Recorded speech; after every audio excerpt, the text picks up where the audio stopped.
Next on Channel 8 Eyewitness News Live at 6:30, there's new information surrounding the man who attempted to set off explosives aboard a plane. Be expected to remove your shoes if you're traveling through airports in the next few days. I'm Jennifer Sabi in Washington, and I'll explain after this. And security is tight at McCarran International as thousands jam the airport on this Sunday before Christmas Eve. Plus, he may not be mayor for much longer, but New York's Rudy Giuliani just got a new title that will last for a year. Channel 8 Eyewitness News starts now. You're watching Eyewitness News at 6:30 with Colleen May, Mark Pfister, and Chris Matthews. U.S. and international authorities are releasing new information surrounding the man who attempted to set off explosives in his shoe on an airplane. Good evening. Thanks for joining us. I'm Lisa Johnson in for Colleen May.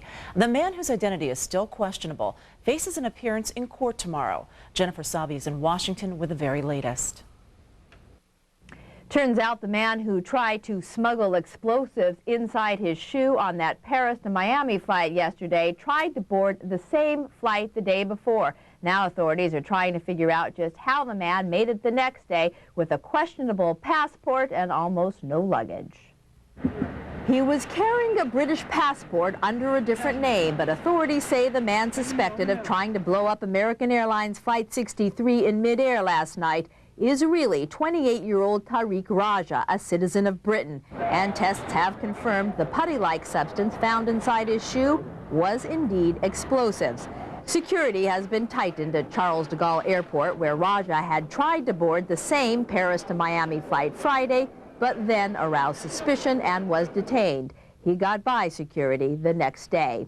As for the passengers on Flight 63, most reached their Miami destination late last night, some learning only then how the brave action of the crew and their fellow passengers who subdued Raja may have saved their lives. It doesn't really hit me until just a few moments ago about really, what the other outcome of the whole situation could have been. We didn't recognize the gravity of the situation. We just knew somebody went kind of crazy, and maybe it could have been diabetic shock, or who knows. So we had no idea that it could really be a bomb. Now security at airports across the country has been adjusted again. Some passengers are even being asked to remove their shoes as they pass through security checkpoints. In Washington, Jennifer Sabi, Channel 8 Eyewitness News.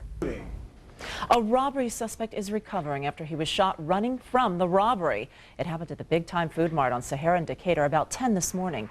Police say the suspect came in and demanded cash from the clerk. He then ran out with the money. The clerk followed him, yelling at passersby that he'd been robbed. One nearby man who saw the suspect pulled out a gun and shot at him. One bullet grazed the robber. He was taken to the hospital with minor injuries. Police are investigating the robbery and also questioning the passerby with the gun. The new Afghan interim government cabinet faces a tough road ahead. It gathered today for its first official session. Here's the latest on America's war against terrorism. Prime Minister Hamid Karzai described the atmosphere at the talks as excellent. The main point of discussion was security. One of Karzai's first jobs will involve the war still being waged in his country. There still remain many pockets of resistance, hideouts of Osama bin Laden and his al-Qaeda network, the Taliban, and other tribal groups. And a report on Newsweek magazine says the 20-year-old American captured with the Taliban in Afghanistan once met with Osama bin Laden.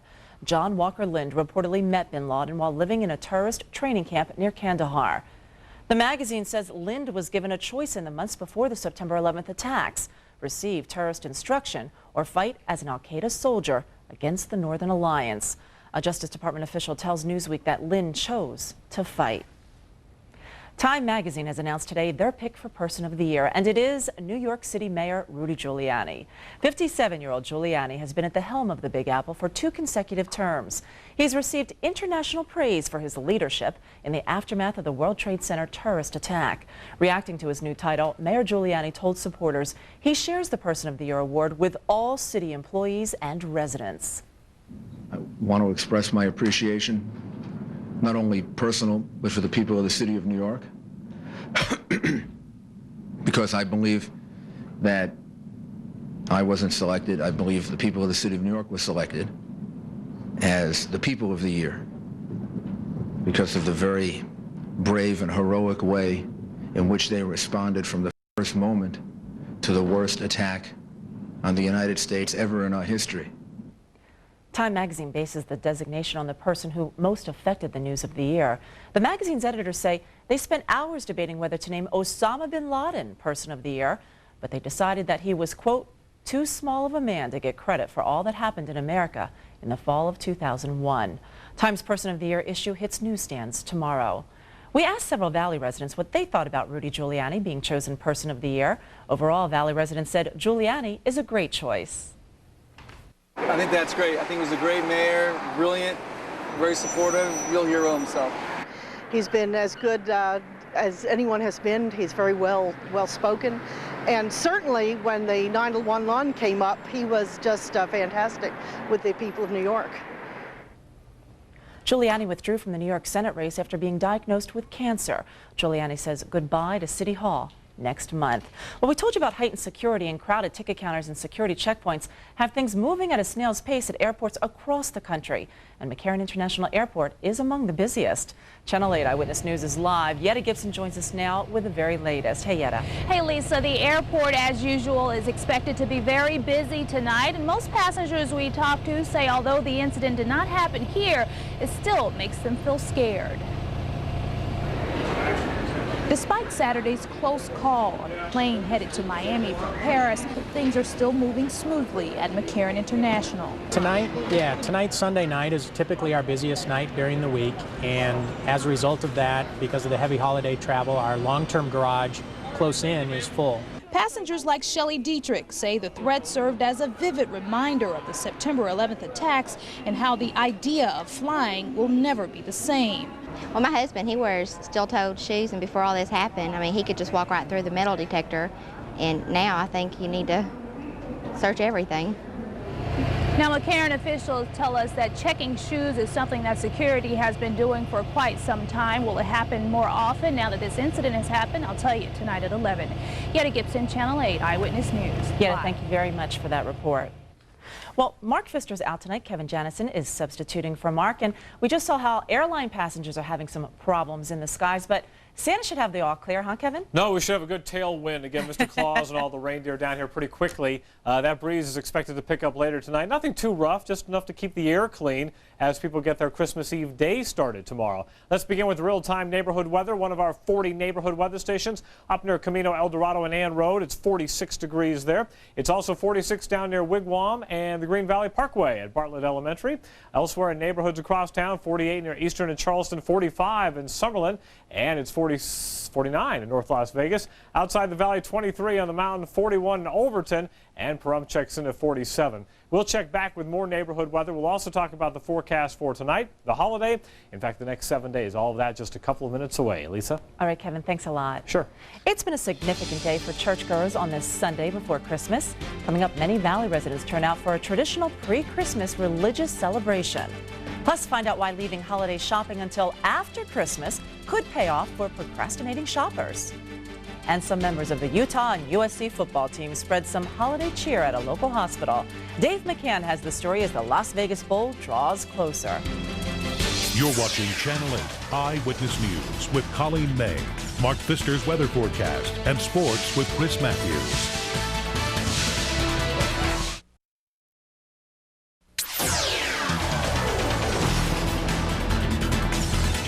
Many Valley residents are attending church services on this Sunday before Christmas. One Henderson church is expecting more than 20,000 people to pass through the doors over the next 3 days for their Christmas celebration.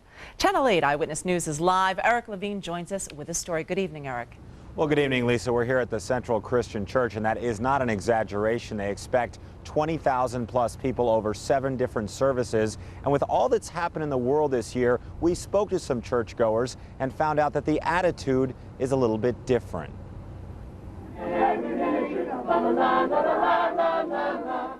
Members of the Central Christian Church in Henderson had more to be thankful for this holiday season.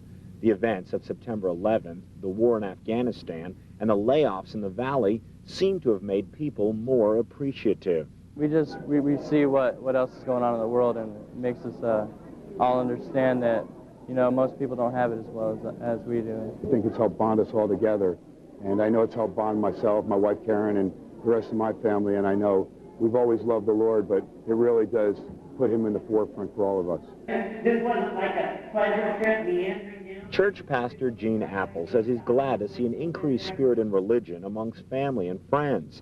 And he spent some of his sermon talking about the impact of September 11th on people's lives. And we learned on September 11th that people that you love can be lost. And so we're, I think, accumulating a little less. We're holding on to people that we love a little longer than we typically would. Meanwhile, Apple and others are confident the spirit that's allowed people to overcome these obstacles will help Las Vegans grow stronger in the future. And Lisa, there you have it. A lot of appreciative people this holiday season, spending time with friends, spending time with family members, and certainly not forgetting all the things that happened this year, both here in the U.S. and around the world. Eric Levine, Eyewitness News, live. Nice story, Eric. Thank you very much. Palestinian leader Yasser Arafat says he will attend Christmas Eve services in Bethlehem with or without Israeli approval. Arafat's comments followed an Israeli decision to bar the Palestinian leader from crossing their territory, charging that he is not working hard enough to suppress the activities of militant groups. This despite a crackdown that has led to bloody clashes between militants and Palestinian police. Arafat, a Muslim, has attended Christmas Eve festivities in Bethlehem since 1995. That's when Bethlehem was turned over to Palestinian control as part of interim Israeli-Palestinian peace accords. Fair skies are capping our weekend in the Valley. Find out what kind of weather we can expect for Christmas Eve and Christmas Day. Kevin is in for Mark. He will have your holiday forecast coming up. And as last-minute holiday shoppers rush to the stores tonight, find out why those who wait until after Christmas may get more for their money, especially this year. Channel 8 was Nevada's first television station. In the early years, the news department consisted of a few cameras and a handful of people with a commitment to good, basic journalism. Today, Eyewitness News has everything we need to cover the news in our rapidly changing valley. We've got the manpower and the technology. But the one thing we rely on the most, we've always carried with us, the belief that good news coverage begins with responsible, informed journalism. Here at Channel 8, that's something that will never change. At Channel 8, we're committed to the weather. That's why we created Neighborhood Weather. Neighborhood Weather gives you 24-hour internet access to the most current conditions in your area. And we can keep you updated up to the minute during every newscast. Neighborhood Weather, every day on Channel 8 Eyewitness News, every minute on KLAS-TV.com. This portion of Eyewitness News is brought to you by Signature Lincoln Mercury.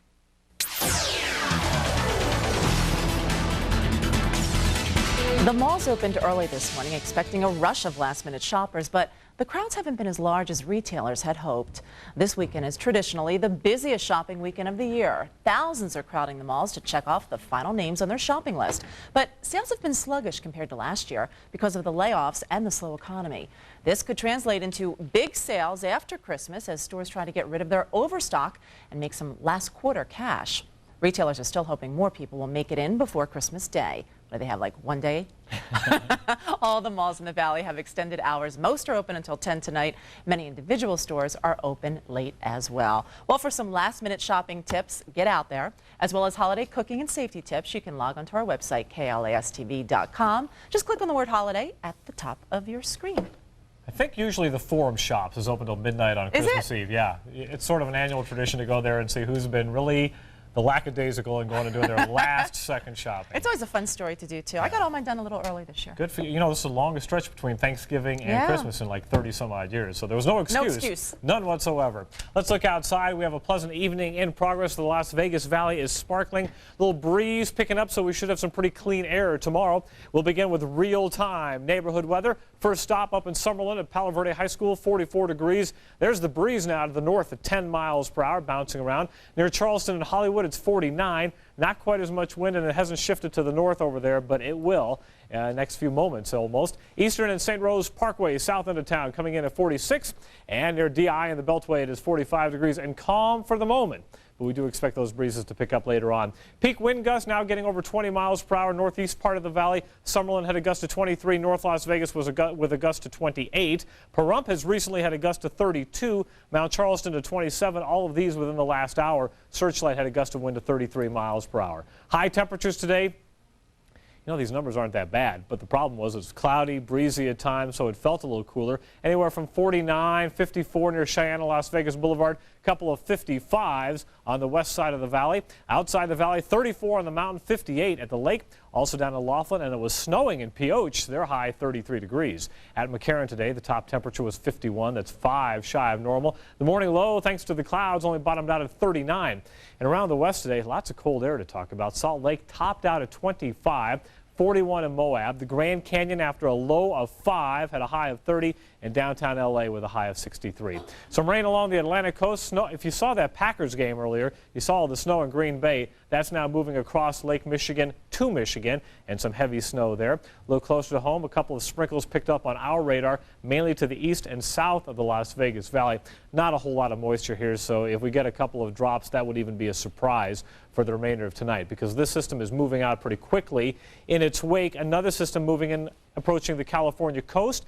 And essentially what's going to happen, we expect high pressure to build right on the coast here, and the circulation around the high will take most of these clouds north of us, but those winds will come down from the north, and we'll start feeling those here over the next few hours, mainly tonight and the first half of the day tomorrow. So the winds pick up, the clouds clear out. That won't happen until late. 36 degrees for the low temperature. Then tomorrow, we'll call it mostly sunny. Look for a high temperature of 55 degrees. That northerly breeze will be in the morning, so we don't expect a whole lot of wind left late in the day. And here's your 7-day and holiday forecast. Looking pretty good. I think, you know, if most of the people around here have not been naughty, we should get good, clear sailing for Mr. Claus and the troops to come on down late tomorrow night on Tuesday. Christmas Day high of 53, and then a struggle to warm up to the upper 50s by the end of the week. We could be in trouble for the naughty. Around this place, I know. No question about it. Thanks a lot, Kevin. Sure. Dave's here for Christmas sports. Thank you. More reaction to UNLV's loss last night to Texas at the Las Vegas Showdown, and highlights of the late game where BYU upset Stanford. In Green Bay, as Kevin mentioned, Christmas arrives early as a snowstorm, and the Packers bury the Browns. Also ahead, we'll hear from Michael Jordan on his Saturday night game winner in New York. Sports is next here on Channel 8.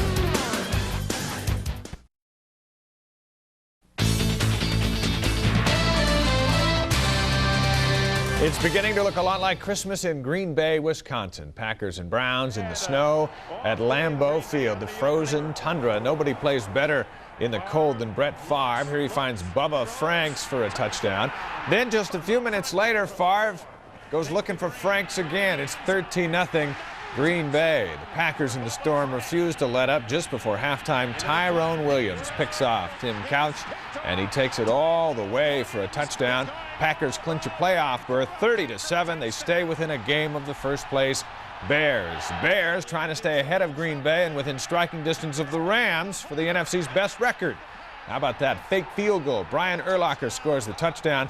Bears go up 17-13 with 9:55 to go. It's 20-13 Chicago Skins on 4th and 1. Tony Banks incomplete. Chicago gives up a safety, but they hold on 20-15. The Bears are now 11-3. You see the Rams beating Carolina. Big day for Marshall Faulk. The Rams are 12-2.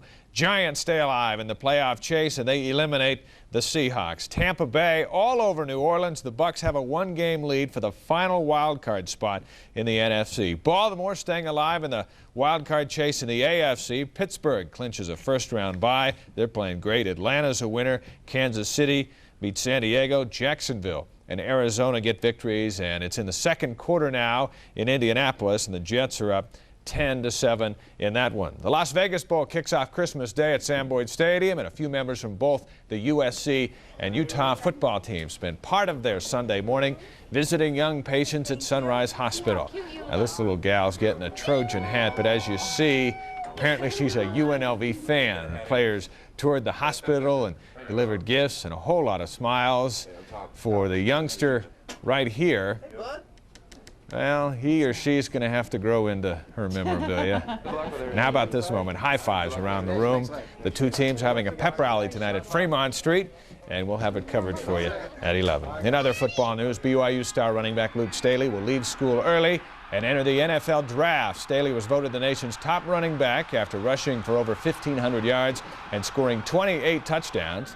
He'd been saying that he was coming back for another season, but the Provo Daily Herald reports he has changed his mind. Staley's projected to be a first-round draft pick. The Runnin' Rebels are learning that slow starts against bad teams are easy to overcome, but slow starts against good teams, like Texas last night, will do you in. The Longhorns outscored UNLV by 15 in the first half, and they held on to win by 9. The thing we can do is we can improve a lot. I mean, that's the good thing. There's obviously an opportunity to improve. Now the question is, are we going to? I mean, that's the ringing question, or whatever you want to call it. Are we going to dig in and do that? We don't give up in games. That part of it's pretty good, but it's disconcerting that we don't do a couple, 3 things better. You know, UNLV, they have a great talent. They have a good coach, and we all know that. And I think they're gonna have a good season this year. Well, BYU looks like they're going to have a good season, too. Late last night, after UNLV's game with Texas, the Cougars and Daniel Bobick took to the Thomas and Mack Center floor and upset 13th-ranked Stanford. Mark Bigelow, back from his Mormon mission, knocked in 15 points, but the big star of the night was Eric Nielsen. Nielsen knocked in a career-high 29 points as BYU posts the biggest upset in the young history of the Las Vegas Showdown, 81-76. The Cougars improved to 7-2. They host UNLV on January 15th in a game you'll see live right here on Channel 8. Hey, Michael Jordan was back to his old self last night in New York. Time winding down against the Knicks. Game tied up at 83, and Jordan steps up to knock down the winning shot. Yeah, I stepped up tonight, once again in New York, one of my favorite places, although I didn't have a particularly good night the last time here, but, it was just a good gut check for us. They kept us in the game, and our defense kept us in the game, and we gave ourselves a chance down the stretch to win the ball game. And, I was able to knock in a big basket. He's done that a few times in his career. The Wizards have won 9 in a row. He's back. Yeah. All right, thanks a lot, Dave. Tonight on Channel 8 Eyewitness News Live at 11, we will have the latest on last night's attempt to blow up an American Airlines flight headed to Miami and what it may mean for you if you're flying out of town in the next couple of days. Plus, we know mistletoe is good for kissing at Christmas, but do you know the secrets behind its kissable appeal? We'll fish out the myth of the mistletoe tonight. And finally, the annual Festival of Ice Sculptures got underway today in Moscow. The sculptures are carved from ice cubes by more than 20 artists from all over Russia. The unveiling of the festival, which is expected to last several days at the All-Russian Exhibition Complex, attracted several hundred people who braved freezing temperatures and high humidity. Russia's flamboyant politician Vladimir Zhirinovsky was seen among the artists. He's seen there. He's meticulously carving an ice bear, and that, of course, is the mascot of his party. Hey, he did a good job. It's a much smaller bear than it used to be. As it continues to melt. The crowd is really into it, too. Yeah, they're just waiting for it to melt, aren't they? They're fired up. Can't do that here in Vegas, huh? No, not quite. Looks like a fun time. That's it for us. Put a little chill in your holiday for you. See you at 11.